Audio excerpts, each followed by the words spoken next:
ஒரு அமைச்சரே ஐபிஎல் மேட்ச்ல பவுடர் நுணுக்கிக்கிட்டு மாத்திரை நுணுக்குன்னு கதை விட்டாரு.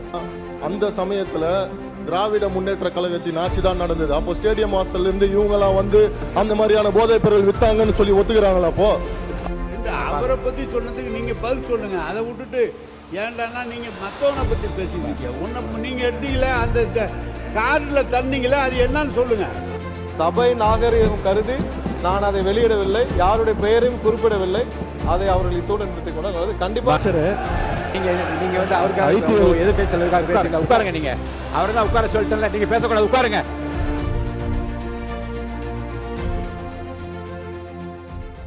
நம்முடைய அமைச்சர் அவர்கள் சம்பந்தப்பட்ட ஒரு நபரின் பெயரை சொல்லி குறிப்பிட்டு பேசியிருக்கிறார். அந்த சம்பந்தப்பட்ட நபர் மீது அப்படி ஒரு குற்றச்சாட்டை எழுந்ததுமே எங்களுடைய தலைவர் அவர்கள் உடனடியாக அவரை கைது செய்து அவரை என்னுடைய கட்சியிலிருந்தே உடனடியாக நீக்கிவிட்டோம். ஆனால் இவங்களுடைய ஆட்சியில் என்ன லட்சணத்தில் நடந்துகிட்டு இருக்கு என்பதை இன்னைக்கு மக்கள் பார்த்துக்கிட்டு இருக்கிறாங்க. இன்றைக்கு ஒரு அமைச்சரே ஐபிஎல் மேட்ச்ல பவுடர், இன்னைக்கு அமைச்சர் ஐபிஎல் உட்காருங்க முடிக்கட்டும். உட்காருங்க. அவங்க குற்றச்சாட்டு வச்சா நானும் குற்றச்சாட்டு வைப்போம். ஒரு கட்சியை சார்ந்த ஒரு நீங்க என்ன மாநில உறுப்பினர் ஆஸ்டின், நீங்க வந்து அவருக்காக உங்க எதிர்கட்சி தலைவருக்காக பேசுறீங்களா? உட்காருங்க. நீங்க அவரை தான் உட்கார சொல்லிட்டு நீங்க பேசக்கூடாது. உட்காருங்க. ஆஸ்டின் சார் உட்காருங்க. நீங்க மாநில உறுப்பினர் ஆஸ்டின், உங்களுடைய கட்சியினுடைய தலைவர், நீங்கள் எல்லாம் மதிக்க வேண்டிய, நான் மதிக்க வேண்டிய எதிர்கட்சி தலைவர், அவருக்கு நான் வாய்ப்பு கொடுத்திருக்கிறேன். மாண்புமிகு சட்டத்துறை அமைச்சர் எழுந்த உடனே உட்காருங்கள், பதில் சொல்வார் என்று சொல்லுகிற போது நீங்க எல்லாரும் எழுந்தீங்கள் என்றால் அப்போ உங்க தலைவருக்கு என்ன மதிப்பு இருக்கிறது? மாண்பு எதிர்கட்சி தலைவர், நீங்க பேசுங்க. மாண்பு பேரவைத் தலைவர்களே, ஒரு அமைச்சரே ஐபிஎல் மேட்ச்ல பவுடர் நுணுக்கிக்கிட்டு மாத்திரை நுணுக்குன்னு கதை விட்டாரு. அவர்கிட்ட உங்களுடைய காவல்துறை ஏதாவது விசாரணை நடத்துச்சா? அவர் மேல ஏதாவது நடவடிக்கை எடுத்திருக்கீங்களா? அது மட்டும் இல்ல, சமீப காலமா ஆளுங்கட்சியை சேர்ந்த பலர் போதைப் பொருள் வழக்கில் தொடர்ந்து கைது செய்யப்பட்டு வருகிறார். நீங்க வந்து இதுக்குரிய ஆதாரங்கள்லாம் நீங்க இல்லாம நீங்க பேசக்கூடாது. அமைச்சர் அவர்கள் பேசுறதுக்கு ஏதாவது ஆதாரம் கேட்டிருக்கீங்களா? அமைச்சர் அவர்கள் பேசுறதுக்கு ஏதாவது ஆதாரம் இருக்கா? நாங்கள் உடனடியாக கைது செய்யப்பட்டிருக்கோம், அவர் கட்சியிலிருந்து நீக்கி இருக்கிறோம். உங்களுடைய அமைச்சர் ஐபிஎல் மேட்ச்ல பவுடர் நொடுக்கிட்டு இருந்ததை இன்றைக்கு உலகமே பார்த்துச்சு. பல்வேறு விமர்சனங்கள் வந்துச்சு. குழந்தைக்கு மாத்திரை கொடுத்தேன்னு கதை விட்டாரு. அதற்காக ஏதாவது விசாரணை நடத்திருக்கிறீங்களா? புகார் எடுத்திருக்கிறீங்களா? ஏதாவது நடவடிக்கை எடுத்திருக்கீங்களா? கேட்க விரும்புகிறேன். மாண்பு முன்னவர், அவை முன்னவர். மாண்பு எதிர்க்கட்சி தலைவர்கள் குற்றச்சாட்டுகள் சொல்வதற்கு முன்னால் ஒன்றின் பின் ஒன்றாக பல குற்றச்சாட்டுகள் இங்கே சொன்னார்கள். அதற்கான ஆதாரத்தை உங்களிடத்திலே தந்து அதற்கு பிறகு அவர் பேசியிருக்கிறார் என்பதை நான் அறிய விரும்புகிறேன்.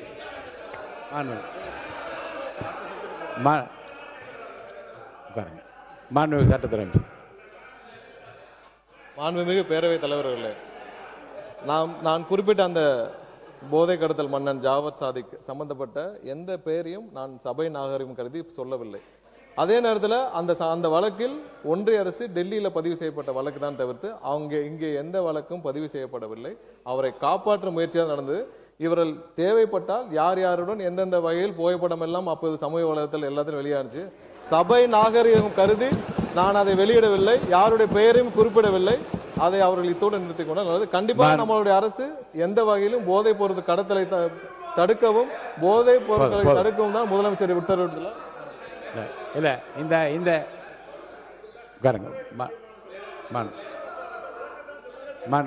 உறுப்பினர்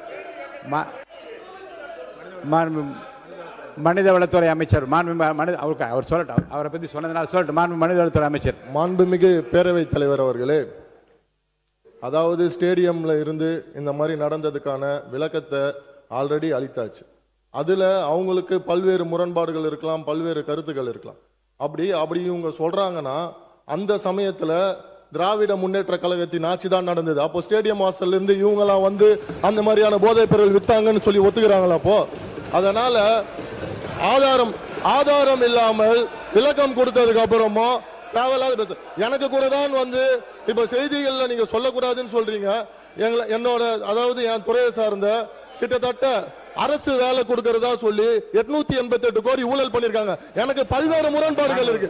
அதனால விளக்கம் அளித்ததுக்கு அப்புறம் அது மாதிரி தேவையில்லாத விஷயங்களை கருத்துக்களை தெரிவிக்க வேண்டாம் என்றது பேரவை வாயிலாக நான் தெரிவித்துக் கொள்கிறேன்.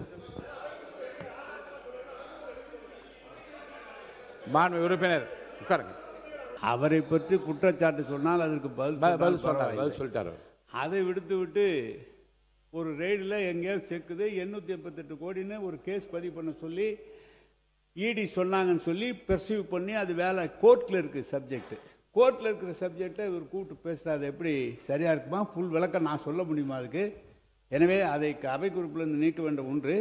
2, அவரை பற்றி சொன்னதுக்கு நீங்கள் பதில் சொல்லுங்கள். அதை விட்டுட்டு ஏன்டானா நீங்கள் மற்றவனை பற்றி பேசியிருக்கீங்க. ஒன்று நீங்கள் எடுத்தீங்களே அந்த காரில் தண்ணீங்களே அது என்னன்னு சொல்லுங்கள். பள்ளிக்கல்வித்துறை அமைச்சர்